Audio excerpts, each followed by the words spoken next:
is SMNI News Channel. Truth that matters.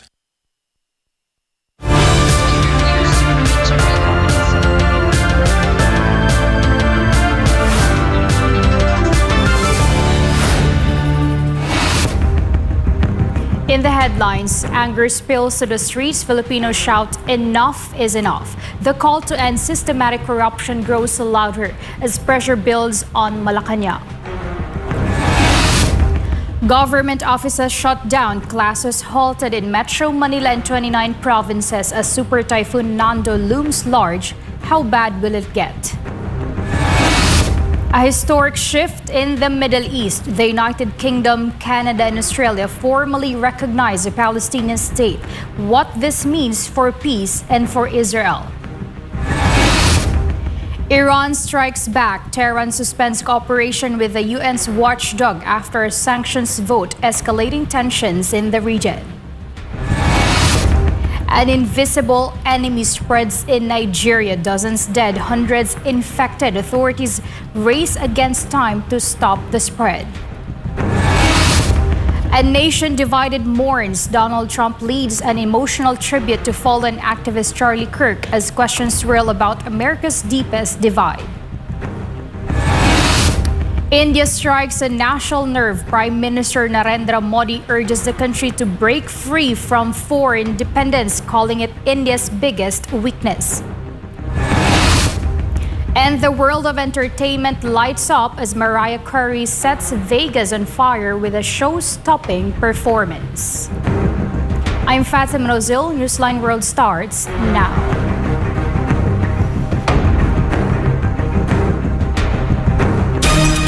It's more than just a social media trend. What started with memes of crocodiles, from cakes to roasted pigs, even stuffed toys, has become a symbol of public outrage over alleged government corruption. And last Sunday, thousands of Filipinos took to the streets to demand accountability over the national budget. Troy Gomez files this report.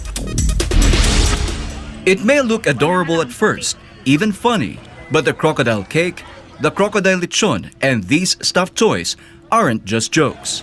In the Philippines, crocodile already has a sharp symbolism: greed, corruption, abuse of power. They're sharp digs at accusations of theft from the nation's coffers. On Sunday, the streets turned into a sea of people.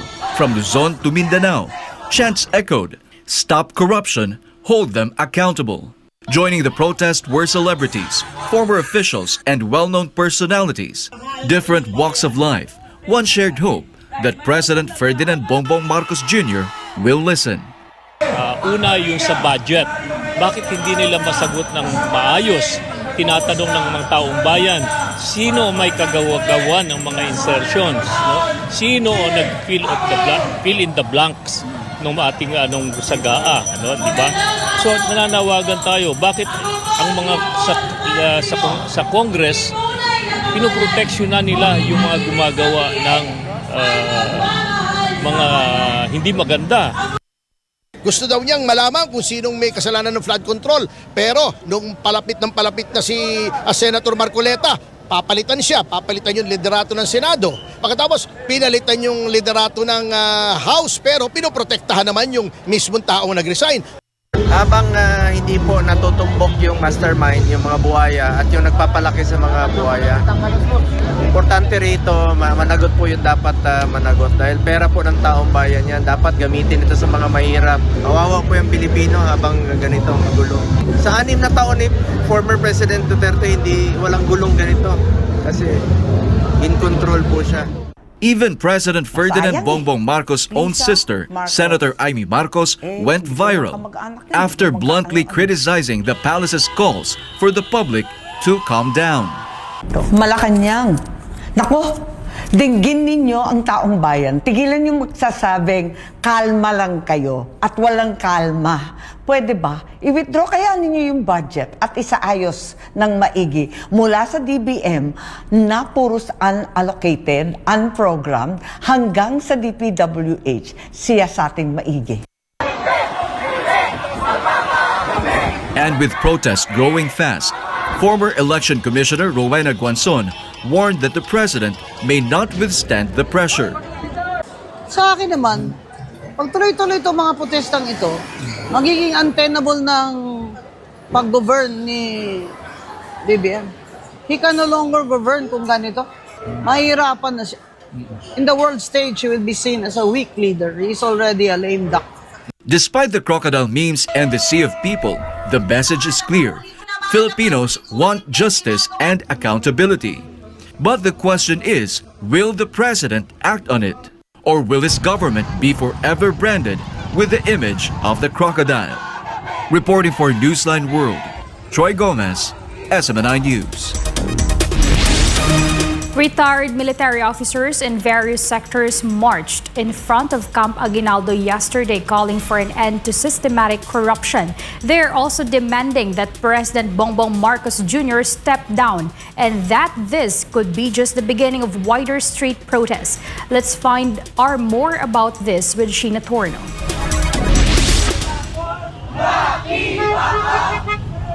Marking the 53rd anniversary of martial law, tensions flared at Camp Aguinaldo as protesters voiced their grievances. Led by retired military officers, demonstrators demanded accountability from the government officials and an end to alleged corruption in government projects. Those were the chants outside the AFP General Headquarters in Quezon City, part of a wider movement against alleged anomalies in government flood control projects. Emotions run high, with protesters shouting and asking passing motorists to honk in support. The march involved the United People's Initiative, a coalition of youth, student groups, transport and church sectors, retired military, Muslim communities and other grassroots movements. Their goal, to hold the government accountable for what they call widespread and systematic corruption amid Senate and House of Representatives investigations into the controversial flood control projects. Ang layunin namin, tuldukan ang korupsyon. Tuldukan ang korupsyon, tuldukan ang magnanakaw ang presidente. Dapat aminin niya na siya ang may kasalanan sa nangyari sa ating bansa. Ang korupsyon, siya ang utak ng pagnanakaw. Tatapusin natin ngayon! Marcos resign! Matagal na namin hinintay ito. Ito na ang tamang panahon, timing! Lumabas na kayo!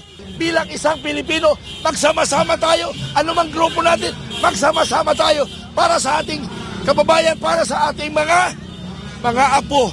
Political vloggers also joined, urging citizens to address the root of the nation's problems and take to the streets in a peaceful march.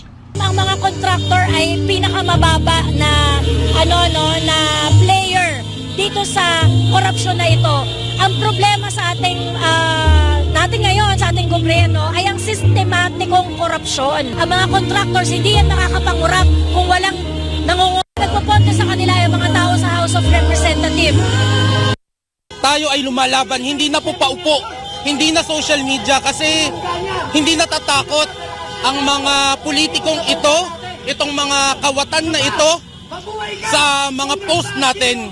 It's time to fight this, standing, going out sa streets at ipakita natin ang numero natin, mga Pilipino. We deserve the respect. We are fighting not for any politics. We are fighting for us being Filipinos, for our rights, para sa karapatan natin at sa dignidad natin, sa respeto natin sa ating lahi. Tapos na ang oras ng pakiusapan.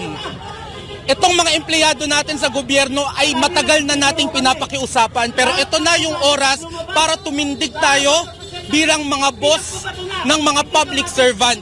Attorney Ferdy Tapasio emphasized that the gathering was not just a rally, but a spontaneous, legitimate expression of the people's call against corruption. Ito pong pagtitipon na ito ay isang payapang pagkilos ng mamamayang Pilipino. Walang talagang organizer nito. Ito ay spontaneous. At ito ay naaayon sa ating saligang batas na karapatan ng mga tao na magtipon upang ipadamas sa pamahalaan ang kanilang poot para sa mga nangyayari ngayon. Sapagkat sabi ko nga, hindi lang tayo ninanakawan, niloloko pa tayo. yung mga solusyong sinasabi nila, puro band-aid solutions, pinalitan yung speaker, investigasyon ng Senado at ng House ay wala pong pinagtutunguhan. Kung anong nipis ng bakal ng kanilang mga flood control, yan ang kapal ng mukha nila. Pero tayo mga taong bayan na, nasa kamay na natin, huwag na nating asahan ang Senado, huwag na nating asahan ang mababang kapulungan. Yan ay mga kasabwat po yan. Kunin na natin sa ating kamay, bawiin na natin ang kapangyarihan mula sa kanila at ibigay sa karapat-dapat. From chants to calls for unity, protesters sent a clear message: end corruption and hold those in power accountable. Yet the question remains, will the government heed the people's demands? And if not, could this signal the start of even larger street protests to come? For God and for my beloved Philippines, this has been Sheena Torno, SMNI News. The Vaweños once again showed their courage against corruption through a collective prayer to end corruption in the country and to call for the immediate return of former President Rodrigo Duterte. Alongside 100 roasted cows, a giant crocodile-shaped cake, and a roasted crocodile drew the most attention. Jamil Santos tells us more.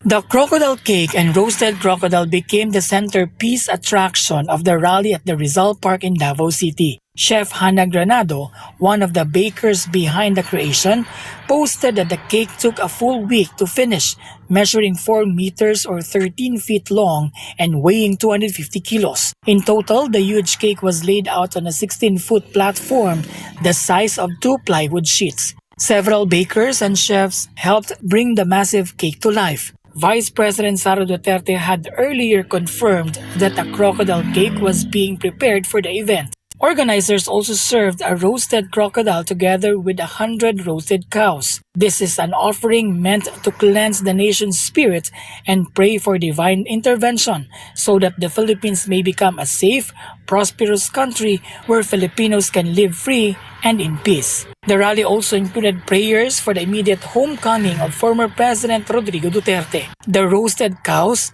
crocodile cake, and roasted crocodile were shared with attendees, with lines stretching around the block.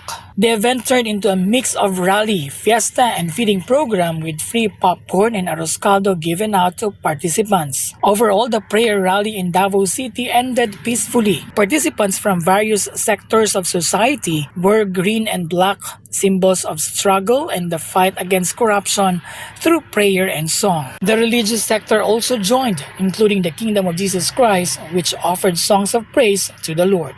For God and my beloved Philippines, Jamil Santos, SMNI News. Coming up, Iran strikes back. Tehran suspends cooperation with the UN's watchdog after sanctions vote, escalating tensions in the region.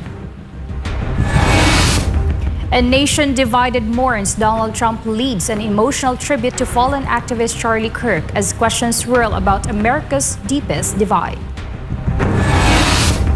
India strikes a national nerve. Prime Minister Narendra Modi urges the country to break free from foreign dependence, calling it India's biggest weakness.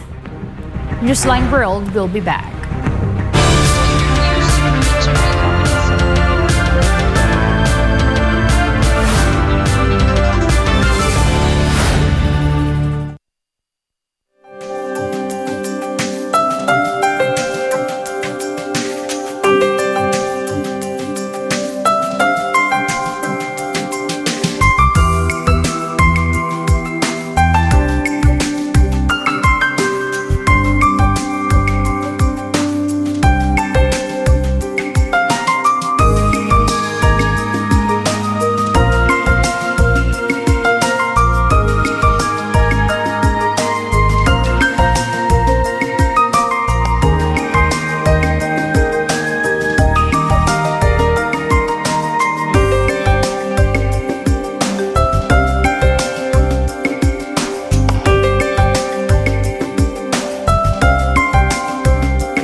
Arizona, U.S. President Donald Trump paid tribute to slain conservative activist Charlie Kirk. The 31-year-old was assassinated in Utah last week, and now Trump leads thousands in mourning a man he called a giant of our generation. This report. Inside State Farm Stadium in Glendale, Arizona, a sea of mourners filled the stands, united in grief. At center stage, a memorial for Charlie Kirk, the Christian conservative and founder of Turning Point USA, killed on September 10th by a sniper's bullet while addressing students in Utah. President Trump, close ally and longtime supporter, called Kirk one of the brightest lights of his generation, murdered, in his words, for speaking the truth that was in his heart. Charlie created something very special. It's called Turning Point USA. And under the leadership and love of Erica, it will become bigger and better and stronger than ever before. So, Charlie, we all want to thank you. We want to say a very loud God bless you, Charlie. God bless you for what you've done is incredible. And God bless Erica and the children. God bless the United States of America. Kirk's rise was meteoric. At just 18, he co-founded Turning Point USA, building it into one of the most influential conservative youth movements in the country. His clashes with left-leaning students often went viral online, and his network of young activists helped power Trump's return to the White House in 2024. But his death has deepened America's political wounds. Trump turned his tribute into a broadside against what he calls a dangerous culture of division, accusing critics of celebrating the murder. Some of the very people who call you a hater for using the wrong pronoun were filled with glee at the killing of a father with two beautiful young children. And the same commentators who this week are screaming fascism over a canceled late-night TV show where the anchor had no talent and no ratings, last week were implying that Charlie Kirk deserved what happened to him. No side in American politics has a monopoly on disturbed or misguided people, but there's one part of our political community which believes they have a monopoly on truth, goodness, and virtue, and concludes they have also a monopoly on power, thought, and speech. Well, that's not happening anymore. Trump is referring to the suspension of the show Jimmy Kimmel Live on ABC. The media company has pulled the show off the air indefinitely after the late-night host commented about conservatives in the wake of Charlie Kirk's assassination. Kimmel accused Trump supporters of trying to score political points on the killing, remarks that drew outrage from conservative groups and affiliate stations. But civil liberties groups, Hollywood unions, progressive commentators say the move was a threat to free speech. Meanwhile, the suspect, identified as 22-year-old Tyler Robinson of Utah, has been charged with Kirk's murder. Prosecutors say Robinson held left-wing and pro-LGBTQ views, and in text messages to his transgender partner, he admitted to the shooting. Authorities describe the killing as a politically motivated act of violence, sparking new fears of escalating extremism. Meanwhile, Prime Minister Narendra Modi has labeled India's dependence on other nations as its greatest threat, urging the country to strengthen self-reliance as a matter of economic stability and national security. Jillian Gutierrez for the details. Addressing a gathering in Bhavnagar, Gujarat on Saturday, where he unveiled and launched several projects, Modi said that India has no significant enemies abroad, but its reliance on imports undermines its progress. साथियों, भारत आज विश्व बंधु की भावना से आगे बढ़ रहा है। दुनिया में हमारा कोई बड़ा दुश्मन नहीं है। सच्चे अर्थ में अगर हमारा कोई दुश्मन है तो वो है दूसरे देशों पर हमारी निर्भरता। यही हमारा सबसे बड़ा दुश्मन है और हमें मिलकर भारत के इस दुश्मन को निर्भरता वाले दुश्मन को हराना ही होगा। हमें ये बात हमेशा दोहरानी है, जितनी ज्यादा विदेशी निर्भरता उतनी ज्यादा देश की विफलता। Modi's appeal for collective efforts to reduce reliance comes at a time of heightened friction with the United States. According to Ministry of External Affairs spokesperson, both countries are working to finalize a trade agreement that would serve mutual interests. U.S. trade negotiator Brendan Lynch recently led a delegation to New Delhi for discussions aimed at repairing ties. Relations were further strained last month after Washington imposed fresh tariffs on India, starting with a 25% reciprocal duty on August 7, followed by an additional 25% penalty from August 27. The measures were introduced in response to India's ongoing purchases on Russian oil, which the U.S. argues undercut international efforts to isolate Moscow over the war in Ukraine. India has defended its stance, insisting it will prioritize the welfare of its people and secure the best available oil deals.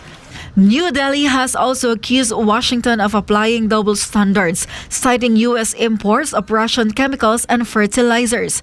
President Donald Trump has rejected the allegation. Jillian Gutierrez, your citizen correspondent, reporting for Newsline World.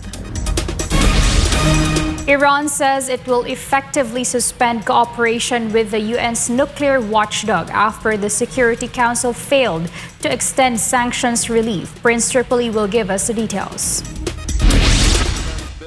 Iran's Supreme National Security Council, chaired by President Masoud Pezeshkian, announced that Tehran will suspend its cooperation with the International Atomic Energy Agency, or IAEA, the United Nations nuclear watchdog. The statement blasted what it called the ill-considered actions of France, Britain, and Germany over Iran's nuclear program. The council said Tehran will scale back cooperation with the IAEA, despite insisting it has tried to resolve disputes in good faith. The move came just one day after the Security Council failed to adopt a resolution that would maintain sanctions relief under the 2015 nuclear deal, known as the Joint Comprehensive Plan of Action. Last month, the European powers triggered the deal's step-back mechanism, a provision that imposes UN sanctions within 30 days if Iran is deemed in violation. Those sanctions are expected to return later this month. The Joint Comprehensive Plan of Action has been in crisis since the U.S. withdrew in 2018, prompting Iran to steadily roll back compliance.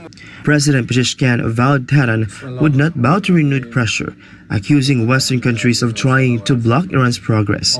He also claimed the United States bombed nuclear sites as Natanz and Fordo, saying Iranian scientists could rebuild or even create more advanced facilities. This is Prince Tripoli, your global citizen correspondent, reporting for Newsline World. After the break, government offices shut down, classes halted in Metro Manila and 29 provinces. As Super Typhoon Nando looms large, how bad will it get? A historic shift in the Middle East. The United Kingdom, Canada, and Australia formally recognize a Palestinian state. What this means for peace and for Israel. An invisible enemy spreads in Nigeria. Dozens dead, hundreds infected. Authorities race against time to stop the spread. Don't go away. Newsline World will be back.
Malacanang has suspended work in government offices and classes at all levels in Metro Manila and 29 provinces for Monday, September 22, following the recommendation of the National Disaster Risk Reduction and Management Council. This precaution comes ahead of heavy rains expected from Super Typhoon Nando and the intensified southwest monsoon. Executive Secretary Lucas Bersamin issued Memorandum Circular number 97 on Sunday evening to formalize the suspension. The suspension applies to the following areas: Metro Manila, Abra, Antique, Apayao, Bataan, Batanes, Batangas, Benguet, Bulacan, Cagayan, Cavite, Ifugao, Ilocos Norte, Ilocos Sur, Isabela, Kalinga, La Union, Laguna, Mountain Province, Nueva Ecija, Nueva Vizcaya, Occidental Mindoro, Oriental Mindoro, Pampanga, Pangasinan, Palawan, Romblon, Rizal, Tarlac, and Zambales.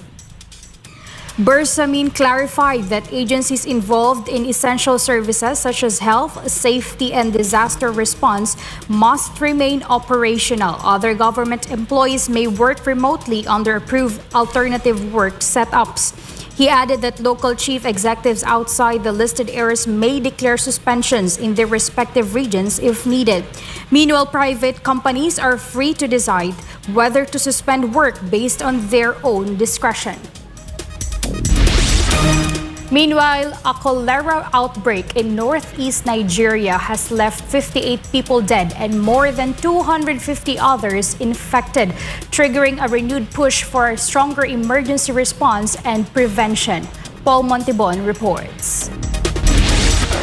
Hospitals in Nigeria's Bauchi city are struggling with patient numbers as doctors and health workers provide urgent care. Among those affected is Hafsat Mohammed, who spoke of severe headaches, dizziness, and breathing difficulties before being referred to a specialist hospital.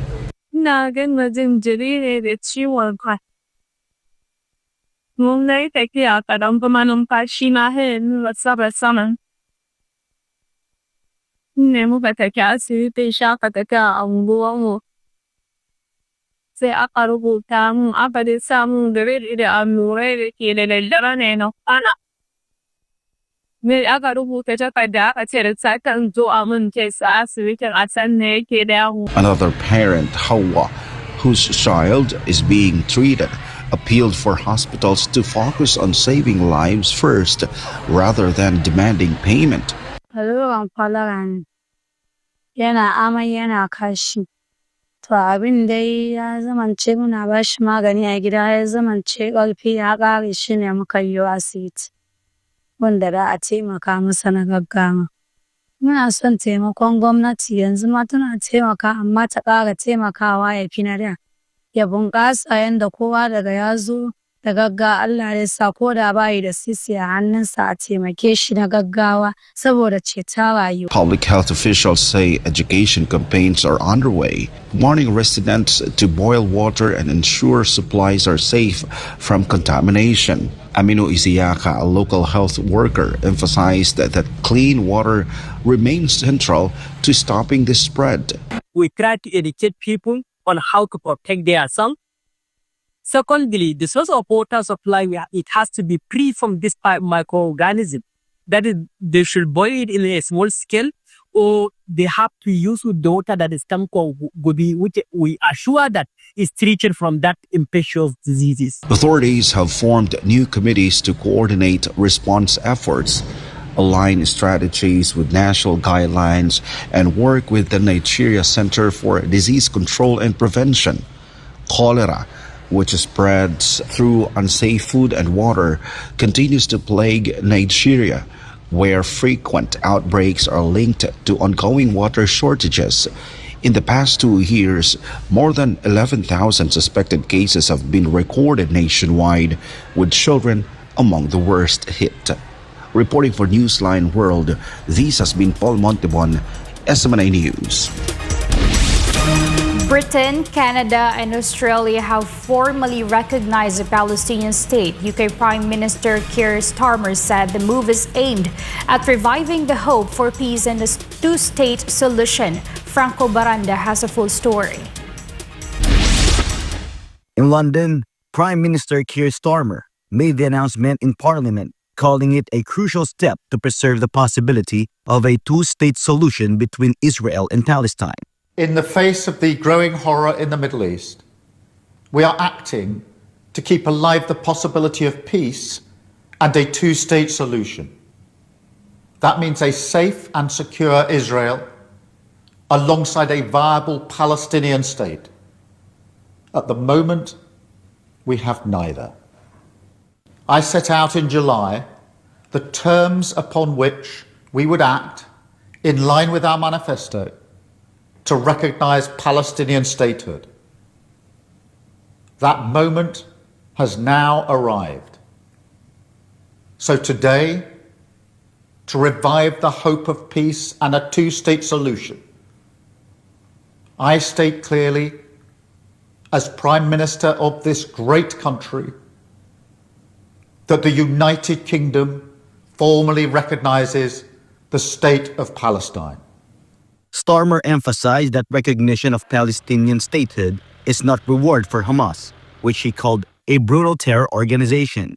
He warned of tens of thousands killed amid Israel's relentless and increasing bombardment of Gaza and condemned restrictions at the border that prevent humanitarian aid. Canada and Australia also announced their recognition on the same day. Canadian Prime Minister Mark Carney described the move as part of a coordinated effort to preserve the two-state solution aligned with self-determination and human rights principles. Australia's government said its recognition reflects the legitimate and long-held aspirations of the people of Palestine to a state of their own, according to a joint statement by Prime Minister Anthony Albanese and Foreign Minister Penny Wong. The move is largely symbolic but carries diplomatic weight. It may lead to Palestine's diplomatic mission in London being upgraded to full embassy status and could strain relations with Israel. In response, Israel National Security Minister Itamar Ben-Gvir called for immediate countermeasures, including proposing annexation of the West Bank. Prime Minister Benjamin Netanyahu has long opposed recognition, warning it could threaten Israel's survival and reward terrorism. Reporting for Newsline World, Franco Baranda, SMNI News. We'll be back after the break.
sports update. After more than 5 decades, Belgium has finally broken through to the FIVB Volleyball Men's World Championship quarterfinals.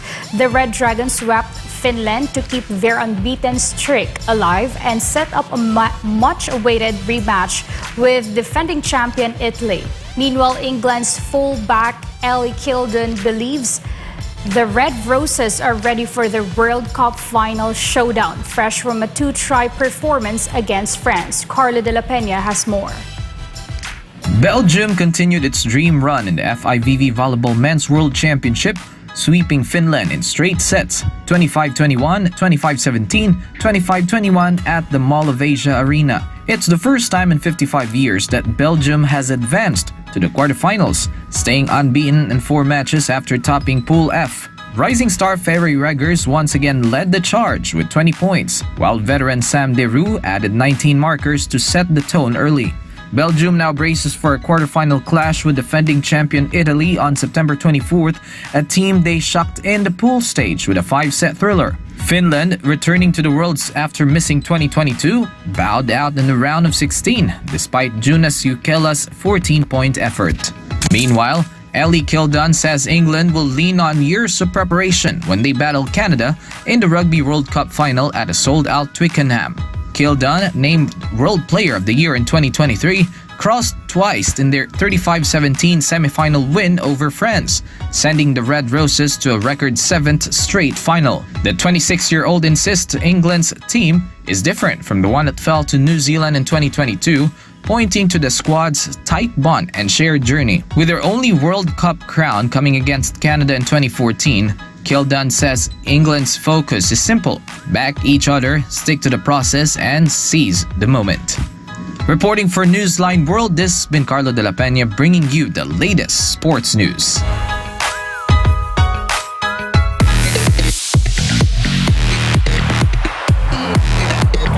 This year's iHeartRadio Festival in Las Vegas was treated to Mariah Carey's legendary vocals in a powerful performance this weekend.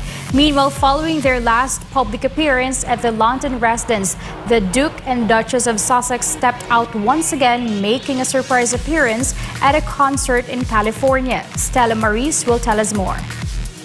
The legendary Mariah Carey proved once again why she's the ultimate diva, delivering a show-stopping performance at the 2025 iHeartRadio Music Festival on Saturday at the T-Mobile Arena in Las Vegas. Carey wowed the crowd with a set list that spanned her iconic career, from 90s classics like Fantasy, which she sang during the opening of the show, and My All, to 2000s hits like Touch My Body and Obsessed.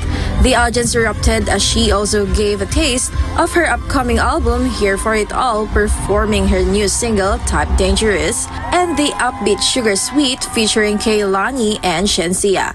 The Grammy Award-winning singer also treated her beloved fans to hits like Always Be My Baby and It's Like That, and closed the show with a powerful performance of We Belong Together. Dressed in signature diva look, Carey brought powerhouse vocals, sparkle, and nostalgia, showing fans and fellow artists alike that her reign isn't slowing down. Aside from her latest performance, fans can also look forward to her upcoming Las Vegas holiday residency, Christmas Time in Las Vegas, starting this November. Prince Harry and Meghan Markle made a surprise appearance at the 1805 Live benefit concert on September 20th, captivating attendees with their first public joint outing since Harry's recent meeting with King Charles III in London, a first-time appearance after 19 months. The star-studded event, held at Kevin Costner's Oceanside Estate in Carpinteria, California, supports local first responders by raising funds for fire, police, sheriff departments, and mental health services in Santa Barbara County.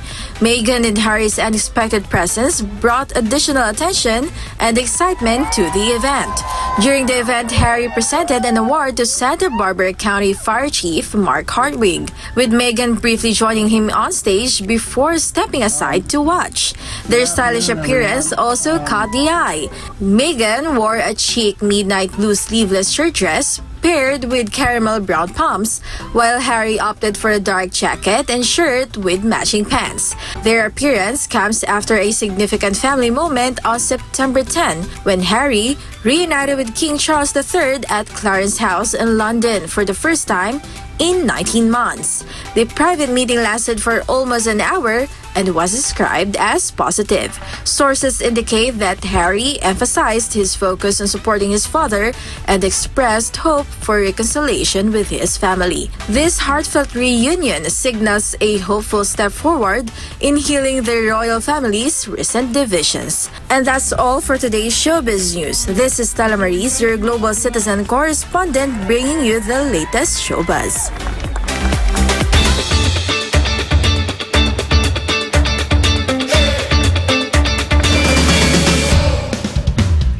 Visitors at Madrid Zoo Aquarium gathered over the weekend to mark the 5th birthday of two pandas, highlighting Spain's ongoing partnership with China in conservation and breeding programs. Meanwhile, hundreds of dogs and their owners filled Seoul's World Cup Park this weekend for the city's first major dog sports competition, featuring races, agility contests, and family-friendly activities. Justine Nazario has a story. It was a festive weekend for animal lovers. At the Madrid Zoo Aquarium, crowds gathered to celebrate the 5th birthday of giant pandas Jinshi and Shuyu. The male and female pandas born in 2020 arrived in Spain last year from the Chengdu research base under a renewed cooperation deal with the China Wildlife Conservation Association. As part of the festivities, the pair enjoyed a special cake made of apple, pumpkin, bamboo, and watermelon. Zoo officials highlighted the importance of the occasion, noting that few European zoos host pandas and even fewer run successful breeding programs. The celebration also featured cultural activities in partnership with the Chinese Cultural Center and the Chinese Embassy. Since the 1990s, China has worked with 26 institutions in 20 countries, leading to the birth of more than 60 panda cubs worldwide. In South Korea, World Cup Park in Seoul welcomed hundreds of dogs and their owners for the city's first large-scale dog sports competition. The two-day festival features canicross, running with dogs, and canny walking, a slower-paced version that drew hundreds of participants. Nearly 500 teams registered, joined by marathon legend Lee Bongju, while another 60 agility teams competed across 5 levels. Pet owners praised the event for its organization and dog-friendly facilities. Beyond the contest, visitors attended talks on training, behavior, and health care, along with hands-on workshops like pet CPR and massage therapy. Professors Lee Wongjong and Yoon Hwayong lead lectures, drawing enthusiastic crowds. Sunday's program adds lighter attractions, including a dog fashion show, frisbee exhibitions, and even dog dancing. Families can also visit activity booths to make toys, learn pet first aid, or take home caricatures of their pets. From panda parties in Spain to playful pops in Seoul, the weekend proved that animals continue to bring people together across cultures. Reporting, this is Justine Nazario reporting for Newsline World. And before we end, may you be inspired with the words of the song.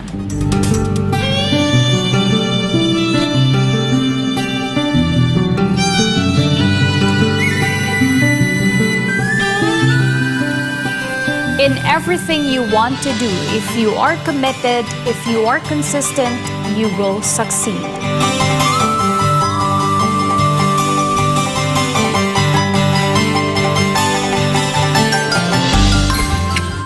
And as we keep track of the countdown, there's only 95 days left before Christmas.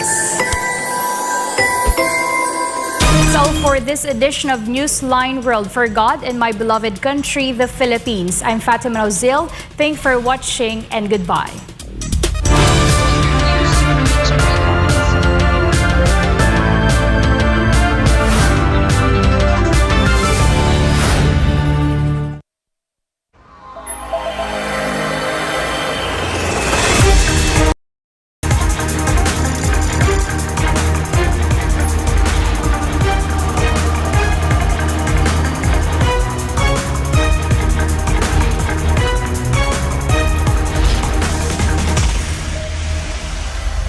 is SMNI News Channel. Truth that matters.